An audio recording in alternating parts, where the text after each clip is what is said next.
Alors c'est parti pour ce nouveau chapitre dédié à l'action publique mise en place et nécessaire pour régler le problème environnemental.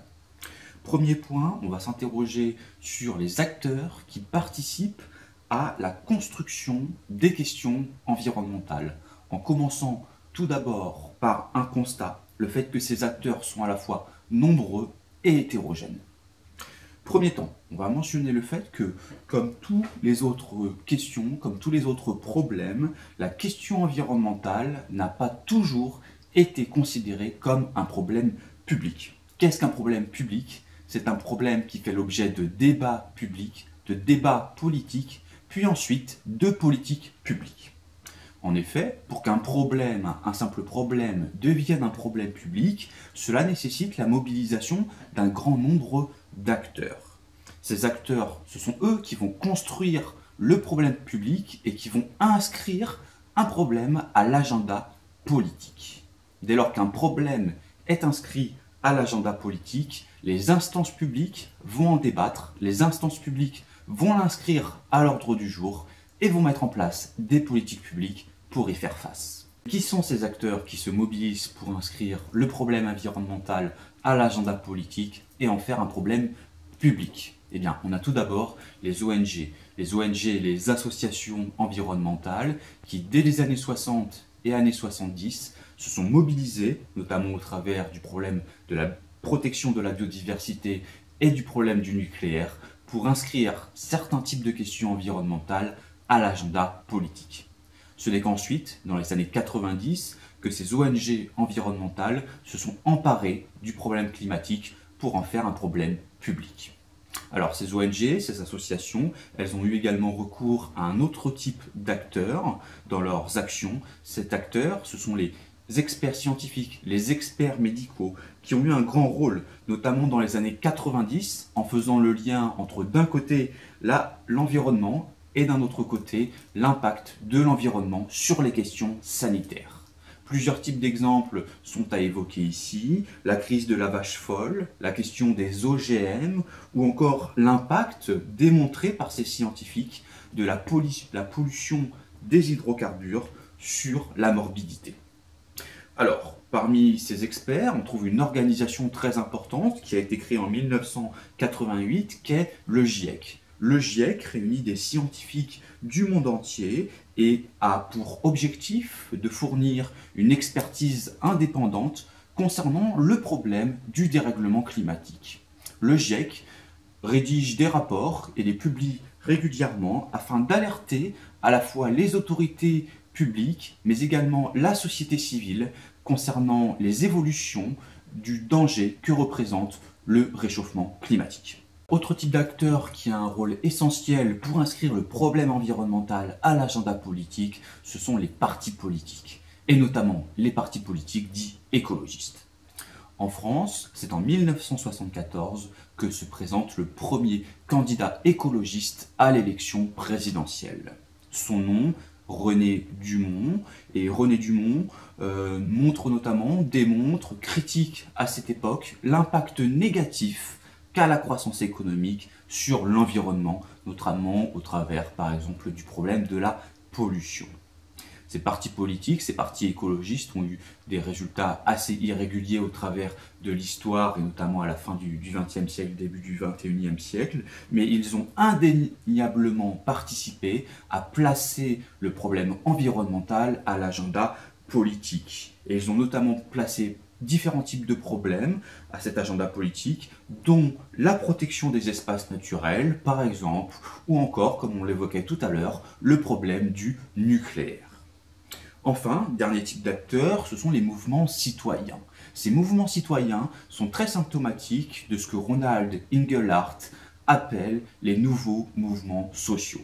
Ce sont des mouvements sociaux, en réalité, qui n'ont pas de revendications matérielles, mais plutôt post-matérielles. C'est-à-dire un cadre de vie agréable, la protection de la planète, et non pas une hausse de salaire ou une baisse de la durée de travail. D'un côté, on a le post-matériel, et de l'autre, le matériel. Eh bien, ces mouvements sont plutôt d'inspiration post-matérielle. De même, ces mouvements cherchent à mener des actions spectaculaires. des actions spectaculaires afin de capter l'attention des médias. Ils ne se limitent plus simplement aux simples manifestations. Enfin, dernier point, ces mouvements n'ont pas de forme institutionnelle. Ils reposent beaucoup moins que, par exemple, le mouvement ouvrier du 19e siècle sur les partis politiques, sur les syndicats, sur des organisations institutionnelles. Ce sont des mouvements beaucoup plus diffus, spontanés, regroupant des individus hétérogènes. Et à cet égard, par exemple, le mouvement des jeunes pour le climat, et voilà, mené notamment par Greta Thunberg, est assez symptomatique de ce type de mouvement dit citoyen. Tous ces acteurs qui ont pour objectif de transformer un problème social en problème public sont appelés en sociologie, notamment par un auteur, Howard Baker, des entrepreneurs de morale. On peut également utiliser le terme d'entrepreneur de cause.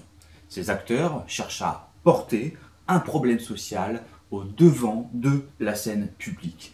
Et ils vont utiliser pour cela un vaste répertoire d'actions. Il y a parmi ces actions la manifestation traditionnelle. Il y a également l'expertise, le recours aux experts, comme l'ont fait par exemple les ONG environnementales. Il y a le recours à la justice. On va voir que désormais, des individus, mais également des associations, peuvent porter plainte contre des États pour non-respect d'engagements internationaux, notamment concernant les émissions de gaz à effet de serre. Il y a également le lobbying. Des associations, des ONG cherchent à trouver un soutien auprès des autorités politiques. Et enfin, le recours aux médias.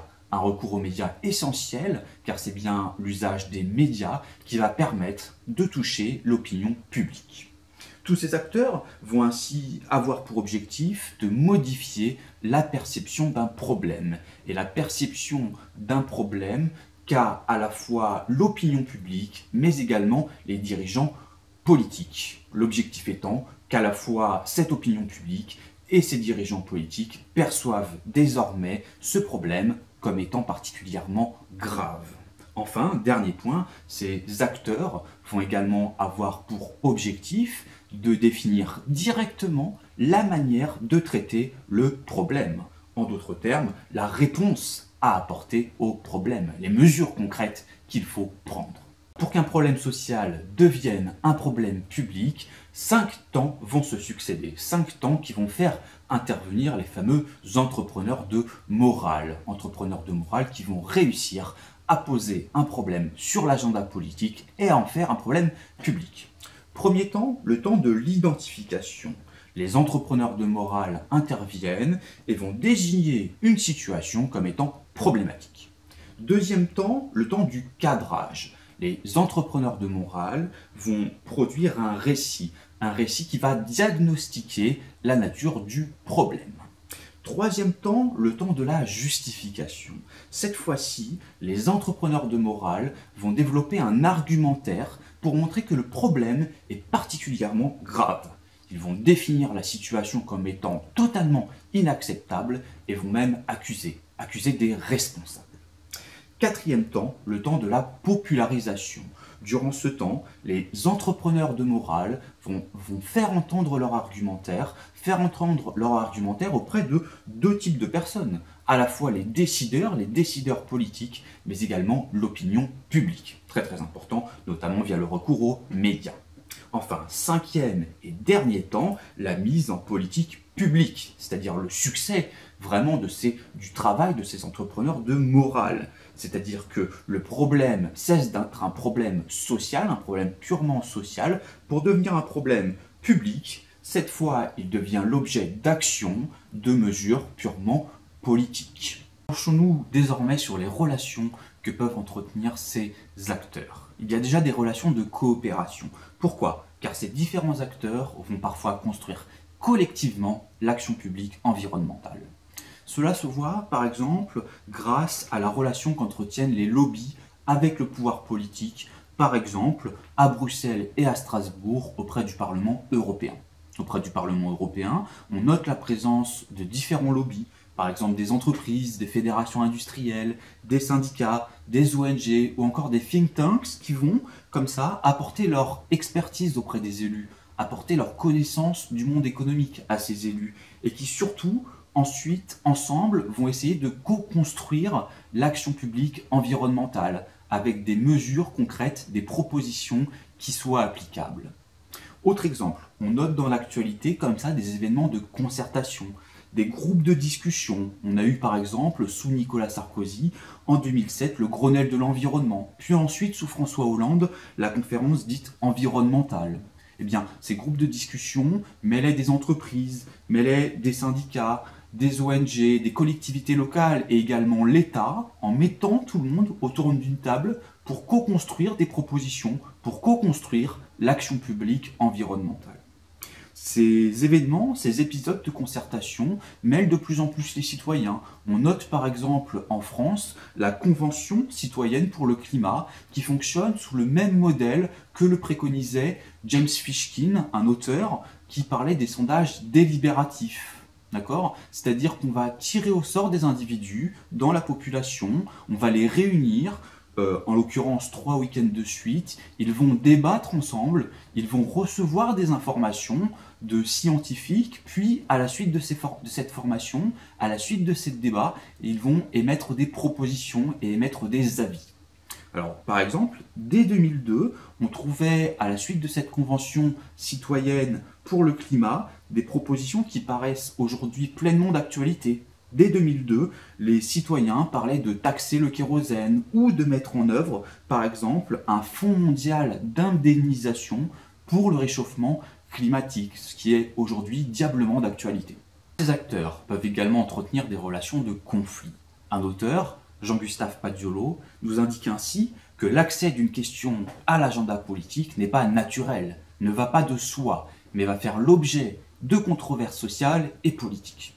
Plus précisément, lorsque un entrepreneur de cause souhaite poser une question sur l'agenda politique, eh bien très rapidement, il va se heurter à l'opposition de groupes sociaux qui vont défendre une vision alternative des choses, qui vont dire qu'il n'y a pas de problème, qu'il ne doit pas y avoir de nouvelles politiques publiques. Ces auteurs, ces acteurs vont avoir intérêt à ce que l'ordre social tel qu'il existe perdure. Petit exemple, on peut penser aux associations environnementales, aux associations de consommateurs qui ont milité pour l'interdiction du glyphosate. Le glyphosate étant un herbicide qui est accusé d'être cancérigène. Eh bien, suite à cette proposition, à cette demande des associations, les agriculteurs sont montés au créneau. Pourquoi ? Parce que les agriculteurs ont fortement investi dans des machines pour désherber. Et les agriculteurs ont mentionné que pour eux, interdire le glyphosate, ce serait un coût de pas moins de 2 milliards d'euros pour la filière. Tout à l'heure, on parlait des cas de coopération entre les lobbies et les élus. Eh bien, mentionnons aussi que très souvent, il y a conflit entre les lobbies, d'accord ? Et on voit bien qu'il y a en réalité deux camps. Il y a d'un côté le camp des agriculteurs et des industriels qui vont plutôt être en faveur d'un ordre social tel qu'il existe, qui vont souhaiter que tout cela perdure. Et d'un autre côté, on a les lobbies des ONG, des associations environnementales qui, eux, vont militer pour un changement. On peut penser par exemple à la question houleuse de l'interdiction des néonicotinoïdes. Voilà, qu'est-ce que c'est les néonicotinoïdes ? Eh bien, ce sont une substance qui cherche à lutter contre les nuisibles afin de protéger les récoltes. Eh bien, en réalité, le problème de cette substance, c'est qu'elle va également tuer les pollinisateurs. Voilà la problématique qu'a soulevée les associations et les ONG environnementales. Ces néonicotinoïdes avaient déjà été interdits par l'Union européenne qui ensuite a fait machine arrière. Voilà, et cela montre bien le double poids, la confrontation des lobbies entre ces lobbies agricoles et industriels et d'un autre côté ces lobbies associations et ONG environnementales qui se tirent la bourre. Que ces entrepreneurs de cause, ces entrepreneurs de morale, pour faire entendre leur voix et poser une question sur l'agenda politique, peuvent également rentrer dans une logique conflictuelle. Pensons aux actions illégales qui sont parfois menées au campement comme lors des zones à défendre, lors des ZAD, qui cherchent à lutter dans un projet de désobéissance civile face à des projets d'aménagement, comme c'était le cas à Notre-Dame-des-Landes, ces ZAD qui cherchent à lutter contre des projets qui viendraient nuire à l'environnement et qui utilisent pour cela des actions illégales. Pensons également aux recours en justice qui sont menés de la part d'associations, ce qui est de plus en plus le cas. On l'a vu pour la question du gaspillage alimentaire, en 2019, Zero Waste portait plainte contre des établissements de McDo et de KFC qui n'avaient pas effectué de tri en salle. Autre question, la question du dérèglement climatique. En 2018, des associations ont posé une demande de recours devant le juge administratif en développant l'idée que l'État français était incapable de mettre en place des mesures concrètes pour lutter contre le dérèglement climatique, que l'État français ne mettait pas assez de mesures en place pour diminuer les émissions de gaz à effet de serre. Or, nous disaient ces associations, l'État français s'est engagé d'un point de vue international à réduire ses émissions de gaz à effet de serre. Alors, au-delà de la question de l'issue de ces procès, c'est-à-dire est-ce que l'État et les entreprises seront condamnés, on voit bien que, comme ça, en utilisant le recours en justice, ces associations vont interpeller à la fois l'opinion publique, mais également les dirigeants politiques pour poser une question sur l'agenda politique. La médiatisation que recouvre le procès, que déclenche le procès, va permettre de faire d'un problème un véritable problème public. Alors, concernant les différentes échelles par lesquelles passe cette action publique environnementale, on observe que l'action publique environnementale passe très souvent par une logique descendante. Plus concrètement, cela signifie que très souvent, les décisions sont prises à l'échelle internationale, via des accords internationaux, ou à l'échelle régionale, par des décisions, par exemple, de l'Union européenne, puis ensuite, il y a décisions au niveau national, par exemple via l'État français, et au niveau local, via des décisions des collectivités territoriales, c'est-à-dire des régions, des départements et des communes. Concrètement, le niveau régional, le niveau international vont plutôt donner des grandes orientations, des grands objectifs. Puis ensuite, le niveau national et le niveau local vont prendre des mesures très concrètes pour respecter ces engagements et ces objectifs. Petit exemple, on peut mentionner le cas de l'accord de Paris, la COP21, qui reposait sur une réduction volontaire d'émissions de gaz à effet de serre. Suite à cet accord, l'État français a pris une décision, celle de mettre en œuvre une programmation pluriannuelle de l'énergie. Suite à cette décision de l'État français, les régions ont mis en œuvre un schéma régional du climat, de l'air et de l'énergie. Et enfin, les villes ont emboîté le pas et ont mis en œuvre, par exemple la ville de Paris, des plans climat. Les autorités politiques, de la même façon, pour pouvoir mettre en œuvre des actions publiques environnementales au niveau local, vont dialoguer avec différents interlocuteurs.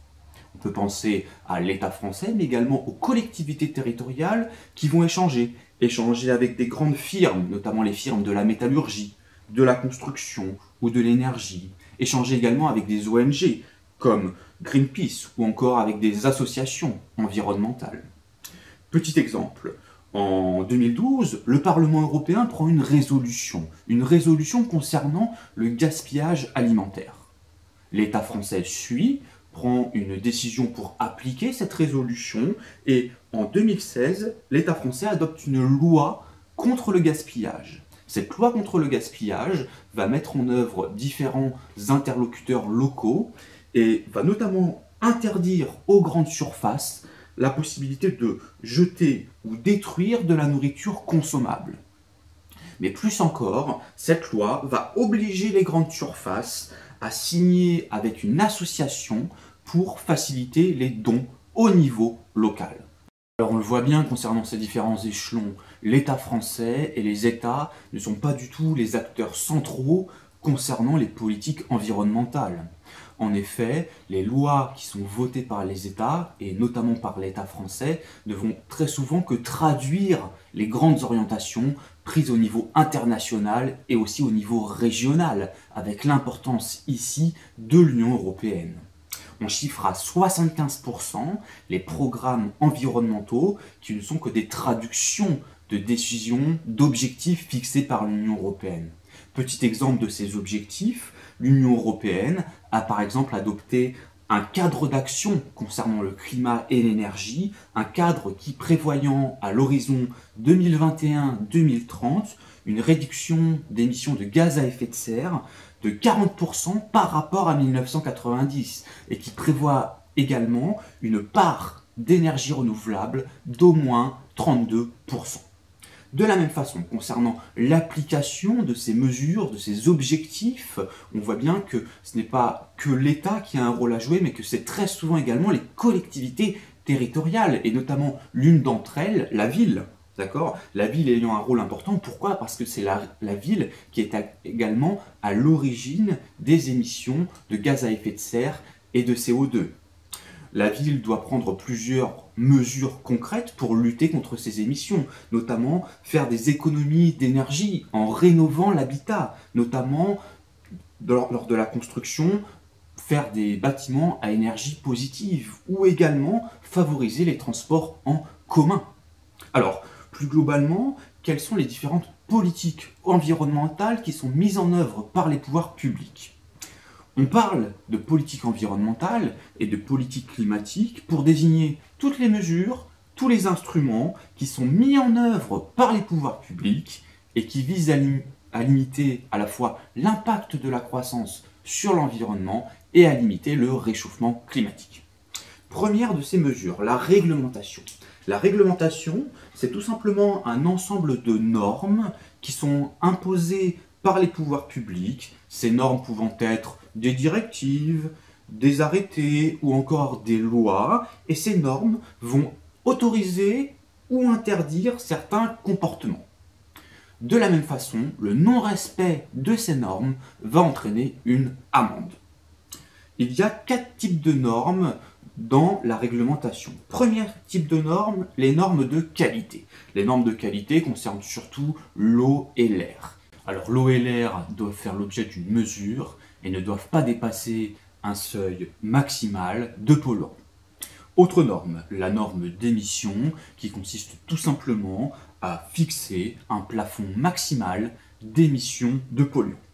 Il y a également la norme de procédé qui impose l'usage d'équipements contre la pollution et enfin la norme de produit qui impose certaines caractéristiques aux produits. L'ensemble de ces normes ont le même objectif, celui de lutter contre les externalités dites négatives. Une externalité négative, c'est lorsque l'action d'un agent nuit au bien-être d'un autre agent sans qu'il y ait de compensation monétaire entre ces deux agents. En d'autres termes, il y a externalité négative quand un agent économique n'intègre pas dans ses coûts privés, par exemple pour une entreprise dans ses coûts de production, le coût social qu'il va générer auprès de la société. D'accord ? Alors, petit exemple, on peut évoquer l'exemple des pesticides. Les pesticides ayant été beaucoup utilisés dans l'agriculture, notamment aux États-Unis, et on est dans les années 90 quand aux États-Unis, on se rend compte que le coût social, le coût que génèrent les pesticides pour la société est énorme. On chiffre ainsi à 27 milliards de dollars ce que les pesticides rapportent à l'économie, rapportent à l'agriculture, mais à pas moins de 40 milliards de dollars le coût social que vont générer les pesticides. Et bien pourquoi ? Parce que les pesticides vont nuire à la santé des travailleurs sur les exploitations agricoles, vont nuire à la santé de la population autour des champs, mais vont également nuire à la productivité de ces travailleurs qui vont se retrouver malades et en mauvaise santé à cause de ces pesticides et qui, par conséquence, ne seront plus productifs sur leur lieu de travail. Alors, quels sont les avantages de ces normes, de cette réglementation ? Premier avantage, les normes vont inciter à l'innovation. Eh bien oui, il y a des produits qui sont interdits, il faut limiter les rejets de polluants. Les entreprises vont donc, pour se mettre en règle, innover. Cela va donc générer du progrès technique. Autre gros avantage de la réglementation, celle-ci est relativement simple à mettre en place. En effet, il suffit qu'une loi soit votée et son application est de surcroît immédiate. Enfin, il y a une relative certitude quant aux effets de la réglementation, grâce à l'usage de la loi, de la contrainte. Les entreprises n'ont pas d'autre choix que de se mettre en règle, sous peine de se retrouver dans l'illégalité et de devoir donc payer des amendes. Cela conduit donc à des effets positifs assez rapidement. On peut prendre pour exemple le protocole de Montréal qui s'était mis en place pour lutter contre l'usage des gaz CFC et qui a eu un impact très rapidement concernant la couche d'ozone qui s'est régénérée suite à cette interdiction des gaz CFC. Concernant les inconvénients, cette fois de la réglementation. Premier point, on peut mentionner déjà que la réglementation n'a pas de caractère incitatif. C'est-à-dire que les agents ne sont pas incités à faire mieux que ce qu'elle prescrit. Deuxième inconvénient, la réglementation présente un risque d'inéquité. Pourquoi? Eh bien parce que tous les agents économiques ne sont pas à égalité face au coût de dépollution. C'est-à-dire que pour remplacer des produits interdits ou pour limiter le rejet de polluants, certains vont devoir dépenser beaucoup, en tout cas beaucoup, par rapport à leur poids économique, beaucoup par rapport à leur chiffre d'affaires et à leurs bénéfices. En d'autres termes, le coût de dépollution va handicaper surtout les petites entreprises pour lesquelles cela va représenter un coût très très important. Enfin, troisième gros inconvénient, il y a le fait que la réglementation va induire des contrôles coûteux et des contrôles difficiles pour bien vérifier que chaque entreprise soit bien, bel et bien dans la légalité et non dans l'illégalité. On peut dire également, suite à ce propos, qu'il y a eu des comportements d'évitement, des comportements de fraude pour éviter les contraintes de cette réglementation. Et à cet égard, Volkswagen avait par exemple mis en place dans ses véhicules un logiciel pour déceler les tests d'émissions de polluants. Le dernier gros inconvénient de la réglementation, premier point, la réglementation peut nuire au pouvoir d'achat du consommateur. Pourquoi? Eh bien parce que la réglementation va induire des coûts aux entreprises. Les entreprises doivent remplacer certains produits. Les entreprises doivent investir pour limiter les rejets de polluants. Eh bien, vu que les entreprises doivent dépenser, doivent investir, elles vont répercuter ces coûts sur le prix du produit afin de conserver une marge, afin de conserver un bénéfice. Et par conséquence, à l'arrivée, c'est bien le consommateur qui va voir le prix du produit augmenter et donc son pouvoir d'achat diminuer. Dernier gros inconvénient, c'est l'effet pervers qu'on a appelé le paradoxe de Jevons. En effet, Jevons, en son temps, note un paradoxe. La machine à vapeur vient d'émerger, la machine à vapeur utilise beaucoup moins de charbon, d'accord? Et par conséquence, cela va induire un fort développement de la machine à vapeur, vu que son usage est moins coûteux. Ce qui paraissait donc à l'origine un avantage, le moindre usage en charbon par véhicule va conduire à l'arrivée à une forte pollution. Pourquoi? Parce que les machines à vapeur vont se multiplier, les trains à vapeur, les bateaux à vapeur et les kilomètres parcourus vont eux aussi se multiplier. Eh bien, même si chaque véhicule est moins polluant qu'avant, la multiplication des véhicules, la multiplication des kilomètres parcourus va provoquer une plus forte pollution, d'où l'idée de paradoxe. Eh bien, on constate la même idée que ce paradoxe de Jevons aujourd'hui au sein de l'Union européenne, avec les constructeurs automobiles. En effet, au sein de l'Union européenne, les constructeurs automobiles doivent respecter des normes carbone et par conséquence, les véhicules au sein de l'Union européenne consomment beaucoup moins de carburant, émettent beaucoup moins de CO2 que par exemple les véhicules des constructeurs américains. Mais, paradoxe, À l'arrivée, le consommateur trouve un avantage, c'est le fait qu'il puisse utiliser son véhicule à faible coût. En effet, le carburant est moins cher. Eh bien, ce qui paraissait un avantage écologiquement parlant, le faible usage en carburant va induire le fait que le consommateur utilise beaucoup son véhicule, parcourt de longues distances, car pour lui, cela représente un faible coût économiquement parlant. Par conséquent, même si chaque véhicule consomme moins de carburant, le fait que les consommateurs utilisent plus leur véhicule va engendrer à l'arrivée plus de pollution. Deuxième politique environnementale, la fiscalité. La fiscalité regroupe deux outils, la taxe et la subvention.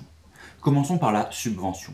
La subvention est une aide financière ou matérielle apportée par les autorités publiques aux producteurs ou aux consommateurs. Dans le cas d'un producteur, l'idée étant d'apporter une aide pour que dans la quête de son profit, dans la quête de l'innovation, l'entreprise prenne en compte les dommages causés sur l'environnement. L'idée étant de favoriser les innovations environnementales et la recherche verte, c'est-à-dire de favoriser, de faire émerger de nouveaux produits, de nouveaux procédés de fabrication qui favorisent le développement économique, le développement humain, tout en assurant une préservation des ressources naturelles. On peut penser par exemple ici à l'éolienne. Mais la subvention peut également être destinée aux consommateurs, aux ménages, pour faciliter, favoriser l'achat d'équipements verts. Cela présente plusieurs avantages. Premièrement, cela baisse le coût du comportement non polluant, de l'achat d'un équipement non polluant. Deuxièmement, c'est un avantage plus précisément pour les plus pauvres qui, sans cela, ne disposent pas du pouvoir d'achat pour s'acheter ce genre de biens et qui très souvent ont des équipements énergivores, des équipements vétustes, par exemple concernant l'automobile. Et troisièmement, cela constitue une forme de bonus sur le pouvoir d'achat des ménages et par conséquent, cela présente l'avantage d'être plutôt bien accepté par la population. Pensons par exemple ici aux subventions destinées à faciliter l'achat d'un vélo électrique. Allez, deuxième outil de la fiscalité, c'est désormais la taxation. La taxation, elle est mise en avant par un auteur dès 1920, Arthur Cecil Pigou, qui nous indique que la taxation, c'est un très bon instrument pour lutter contre les externalités négatives. Plus précisément, Arthur Cecil Pigou nous indique que la taxation va forcer les producteurs, forcer les entreprises à internaliser les externalités. C'est-à-dire, plus précisément, à prendre en compte financièrement les coûts sociaux qu'engendre la pollution et à les intégrer dans l'ensemble des coûts de production de l'entreprise. Qu'est-ce qu'un coût social? Un coût social, c'est tout ce que génère de manière négative l'entreprise sur la société, et il peut s'agir ainsi de la pollution, du dérèglement climatique, de l'épuisement du capital naturel, etc., etc. Bon voilà, la fiscalité correspond bien au principe du pollueur-payeur, et pour Arthur Cecil Pigou, présente l'avantage de générer un double dividende, c'est-à-dire deux avantages dans deux domaines. Premier point, un avantage sur le plan environnemental, c'est-à-dire que la fiscalité va baisser les comportements polluants, va dissuader à polluer. Deuxième avantage, sur le plan économique, la fiscalité présente l'avantage de générer des recettes fiscales pour l'État. Et des recettes fiscales qui sont très intéressantes à trois égards. Pourquoi ? Parce que ces recettes fiscales dont va disposer l'État, elles peuvent par exemple être utilisées pour financer la transition écologique. Deuxième avantage, les recettes fiscales, elles peuvent permettre de remplacer certains prélèvements obligatoires qui pesaient sur les entreprises et qui nuisaient à leur compétitivité. Cela permet de baisser les cotisations sociales, les impôts que doivent payer les entreprises et elles pourront ensuite baisser les prix pour gagner en compétitivité.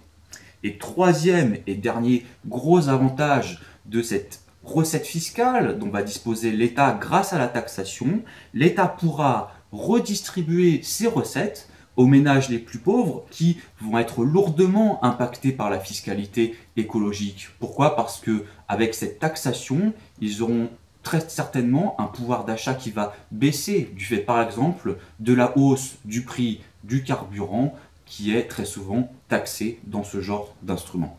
Néanmoins, cette taxation, elle présente trois gros inconvénients.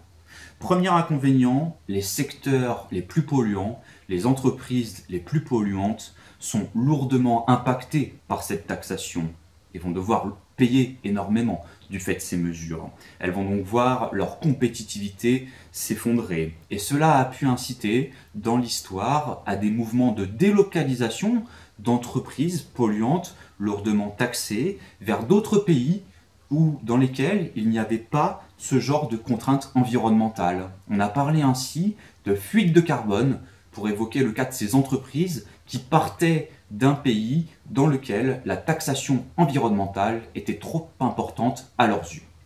Deuxième inconvénient, et non des moindres, c'est le problème de l'acceptabilité des ménages. En effet, on l'a dit tout à l'heure, le pouvoir d'achat des ménages va diminuer du fait de cette taxation, et notamment le pouvoir d'achat des ménages les plus modestes. Les ménages les plus modestes disposent très souvent d'équipements vétustes, d'équipements énergivores, et dépensent une très grande partie de leur budget en produits énergétiques. Par conséquent, mettre en place ce genre de taxes, augmenter le niveau de ces taxes, peut provoquer une grande colère de la population. Et on pense ici directement aux taxes sur le carbone, aux taxes sur les émissions de CO2 dans les transports, qui sont quand même à l'origine du mouvement des Gilets jaunes. Et troisième également inconvénient, limite, problème, c'est le fait que la taxe est très dure à calibrer, c'est-à-dire qu'elle ne doit pas être trop élevée, trop forte, sinon cela provoque des fuites de carbone ou la colère de la population. Mais la taxe ne doit pas également être trop faible, car si elle est trop faible, les entreprises comme les ménages préfèrent la payer plutôt que d'adopter des comportements non polluants. Cela ne les dissuade pas. Dernière politique environnementale, on va parler du marché du carbone ou du marché des quotas d'émissions. En réalité, ici, on a affaire à un marché où les entreprises vont échanger des droits à émettre de la pollution, des droits à émettre des gaz à effet de serre. Plus concrètement, comment cela se passe-t-il? En réalité, une entreprise reçoit à l'année un plafond maximal d'émissions de gaz à effet de serre. Et à la fin de l'année, elle peut être dans deux cas. Premier cas, elle a dépassé ce plafond et elle va devoir aller acheter des droits à émettre de la pollution à une entreprise qui n'a pas dépassé son plafond. Deuxième cas, elle n'a pas dépassé son plafond et elle peut alors vendre ses droits à émettre de la pollution à une entreprise qui aurait besoin, car elle aurait dépassé ce plafond d'émission. Il faut mentionner également que lorsque une autorité comme ça, dirigeant le marché, distribue les droits à émettre de la pollution, elle prend en compte le niveau d'activité de chaque entreprise, la taille d'entreprise, avant de distribuer une certaine quantité de droits à émettre de la pollution. L'objectif, c'est le même que pour la fiscalité, c'est-à-dire d'internaliser les externalités. Plus précisément, les entreprises doivent aligner les coûts sociaux qu'elles génèrent, les coûts qu'elles génèrent pour la société, concernant la pollution, concernant le dérèglement climatique, et bien aligner ces coûts sociaux sur leurs coûts privés, sur l'ensemble de leurs coûts de production.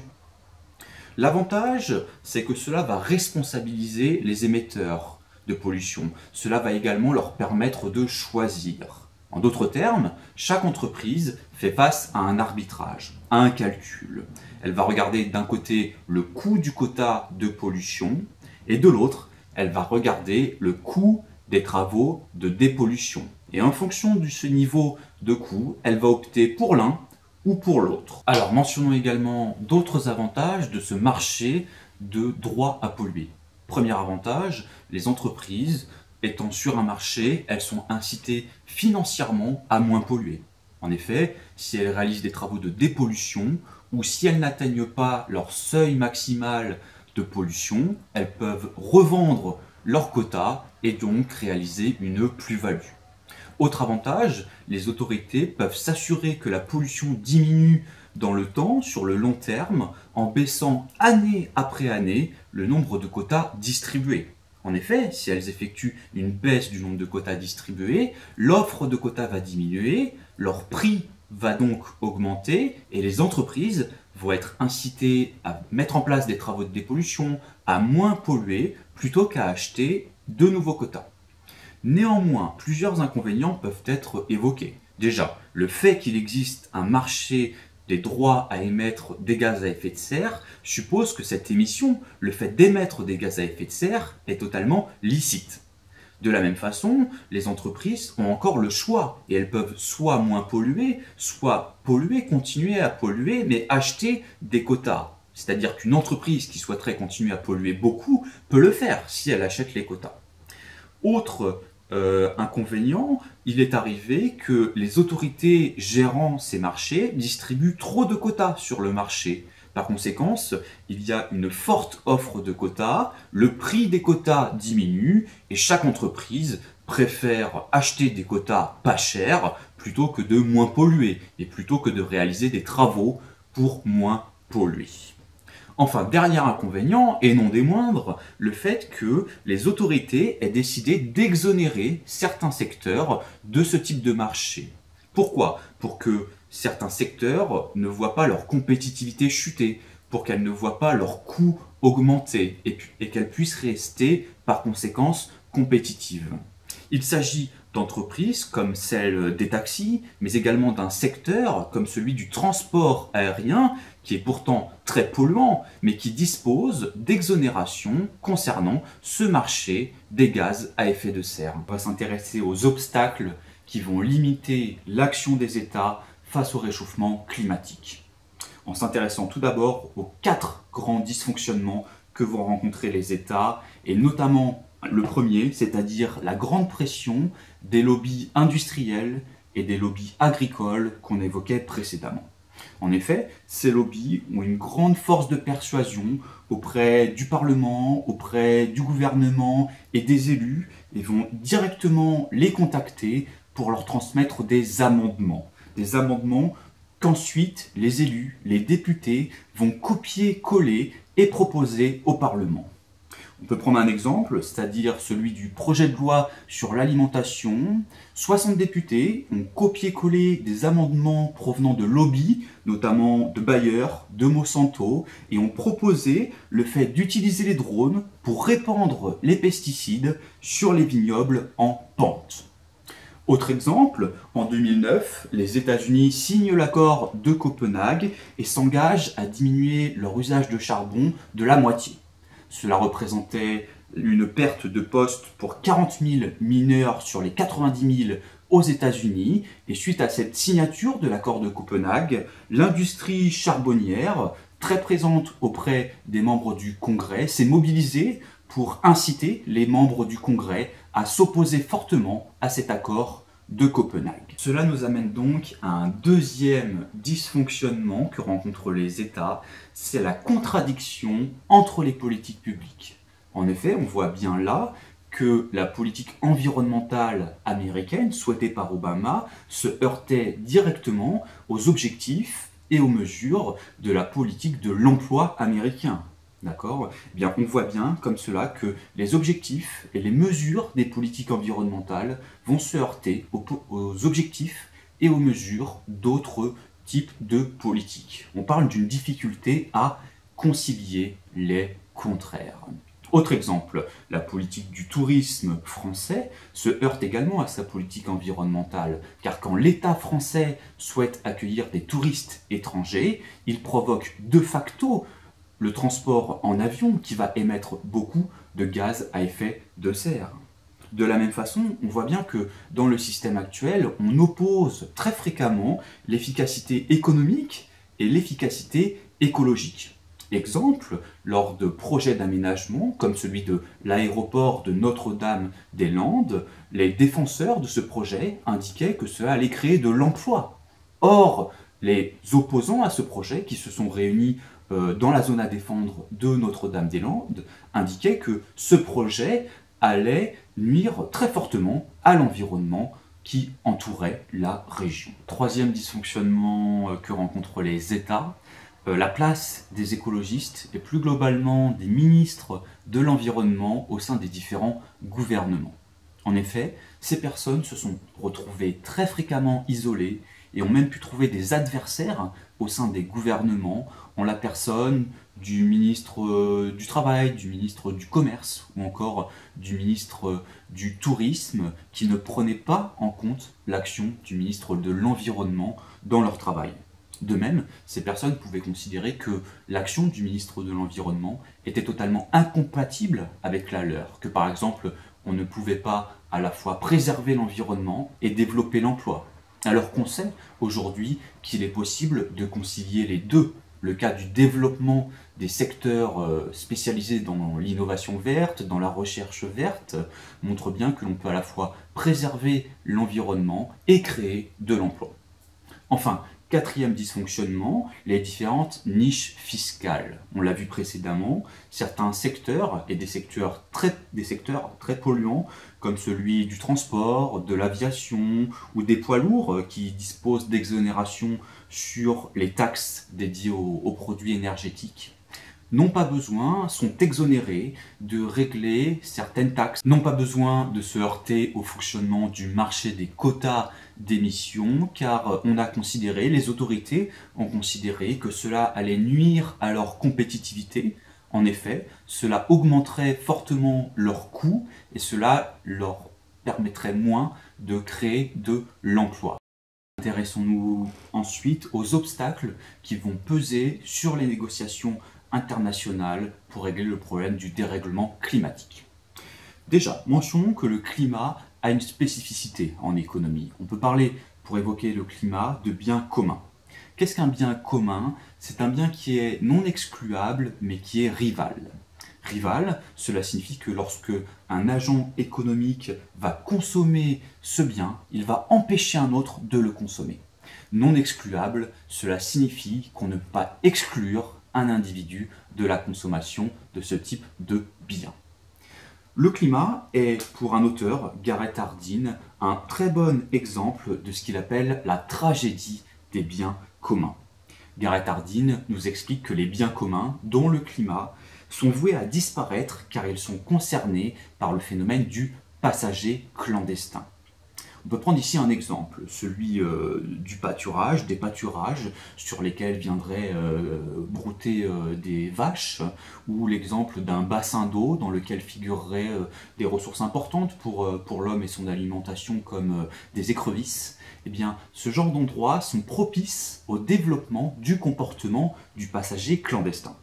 Qu'est-ce que ça signifie? Cela signifie que tout à chacun a intérêt à ce que les autres fassent des efforts, que les autres se restreignent. Mais tout à chacun a intérêt à ce que les autres fassent ces efforts sans en supporter le coût personnellement, c'est-à-dire sans faire des efforts personnels. En gros, les autres se restreignent, mais moi, je ne me restreins pas. Comme ça, je peux profiter de la ressource durablement, du pâturage ou des écrevisses, tout en ne faisant pas d'efforts. Voilà, c'est bel et bien l'idée. Eh bien, pour l'environnement, c'est la même chose. Pour le climat, c'est la même chose. C'est-à-dire que le climat est bien un problème global. La France ne peut pas le régler seule. La France a besoin des autres pays. D'accord? Mais un pays comme ça, pris isolément, a intérêt à ce que les autres pays fassent des efforts, baissent les émissions de gaz à effet de serre et de CO2, tout en ne faisant pas d'efforts. Et c'est bien ce qui se passe dans l'actualité avec les accords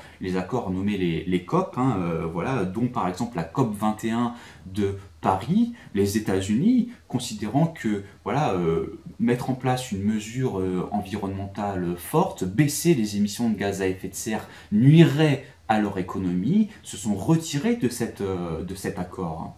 De la même façon, c'est très souvent la peur du passager clandestin, la peur que quelqu'un comme ça décide de ne pas faire d'efforts, qui va convaincre les pays de ne pas faire ce même type d'effort. On peut prendre un exemple, c'est-à-dire que lors de la signature du protocole de Kyoto, le Sénat américain a refusé de signer le texte car la Chine et l'Inde n'avaient pas obtenu, ne s'étaient pas vu imposer le même type de contraintes.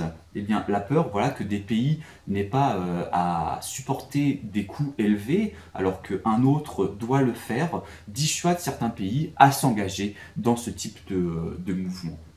Et mentionnons également, hein, pour terminer, que très souvent, le retrait d'un pays pour ce genre d'accord va provoquer un effet domino, c'est-à-dire qu'un pays décide, voilà, de ne pas avoir à supporter les coûts, décide de s'orienter sur une stratégie de passagers clandestins, et bien plein d'autres vont suivre, voilà, très rapidement. Et par exemple, en 2010, on a le retrait du Japon du protocole de Kyoto, voilà, ce qui est paradoxal, le Japon voilà, ayant accueilli le protocole de Kyoto, et bien suite à ce retrait, la Russie, le Canada et d'autres ont suivi et se sont retirés de ce fameux protocole.